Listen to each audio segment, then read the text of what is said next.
The first thing we really need to do each day is mobility work, but quite frankly, it's one of the last things that folks want to do. Now, the amount of this a lot of times is dictated by how much time you spend being sedentary throughout the day. If you're a truck driver and you're driving for 14 hours a day, you really need to do some mobility work. If you sit in an office all day long, you really need mobility work. If you're a student sitting in a desk for 6 periods a day, you really must do mobility work. Stretching is me holding a static position. Mobility is movement, right? A mobile home can move. So what we're gonna do is this. We're gonna set a timer to the side.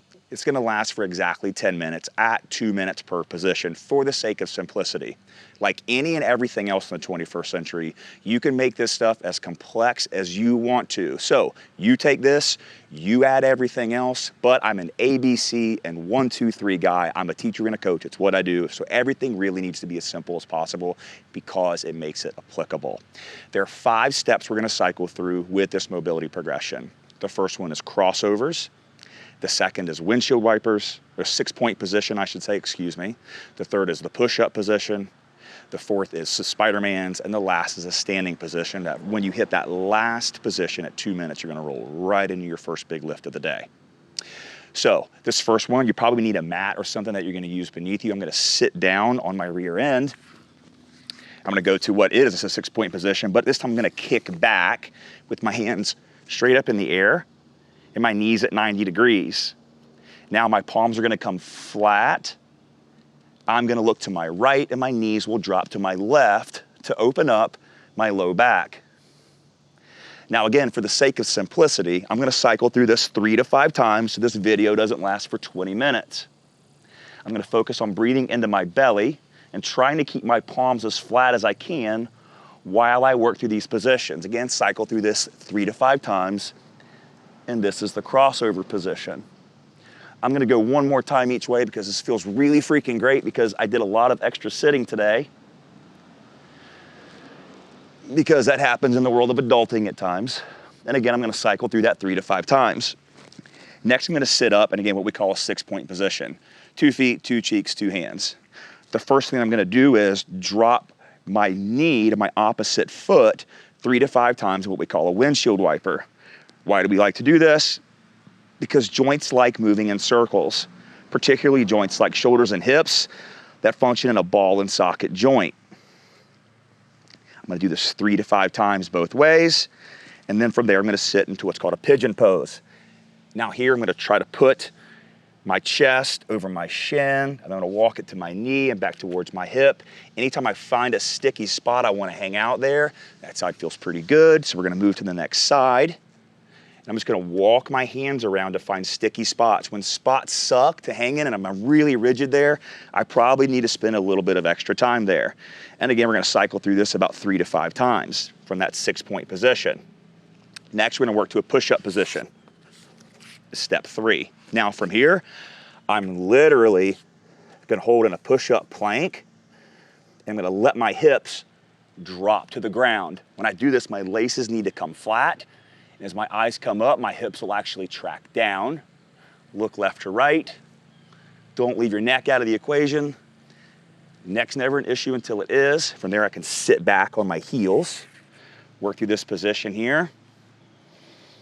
Ladies of the species, this doesn't tend to bother. Guys, this really tends to crush. Just the difference between just how we're built, how anatomy works. Guys tend to be really rigid. Ladies of the species need to work a little bit more on body control and motor control and things of that nature. Next part of this, I'm gonna post up, hips up, and I'm gonna drive my heels into the mat. So from here, we work for what's basically a cobra position. My hips come down, look left to right, work on the old neck a little bit. Sit back on my heels. Continue working on the neck. Say no, say yes. Work on the wrists if you need to. I'm gonna post up. Walk my hands back to my feet. The key to this is about 80% of my body weight needs to be in my hands. And I'm driving my heels into the mat 3 to 5 times. Next part of this, again, because this is considered what you would call a mobility flow, not to sound cheesy and new agey and hippie drippy and all of that jazz. gonna put my hands right back to that push-up position. I'm gonna bring my right ankle to my right wrist. I'm gonna push out.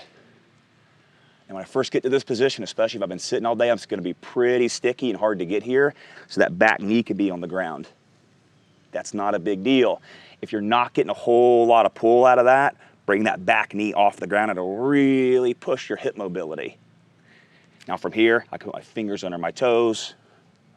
I can rock forward to back 3 to 5 times. There's 3, and then from there I can flip that. Again, this is called the Spider-Man position. So I'm gonna bring my left ankle to my left wrist. I'm actually surprised I got that right because I get that backwards all the time. Fingers under toes, rock back, rock forward, rock back, rock forward, rock back, rock forward. Pretty good to go there. Last part is standing, because after this last position, you're literally gonna walk up and you're gonna start working on your first lift specifically. This is the general stuff. We always go general to specific. This part, I'm gonna put my heels under my hips in what's called a jump stance, and I'm literally just gonna reach and hang. Now, if you don't have 10 minutes, cherry pick from this. Do 1 of these, do 2 of these, do 3. Do as much as you have time for. That was from a jump stance, and I'm gonna go to a squat stance. I'm gonna reach, and I'm gonna hang. I'm gonna lock one knee and unlock the other, my fingers under my toes. Last one of these, I'll go to a sumo stance with my toes flared. I'm gonna reach, I'm gonna hang, and this time I'm gonna cross over at the elbows. I'm gonna rock left to right. And from there, I'm gonna stand up. I'm gonna go to whatever my big lift is for the day. Again, that's general mobility. That's 5-step mobility. In my world, we call that broga. Be awesome.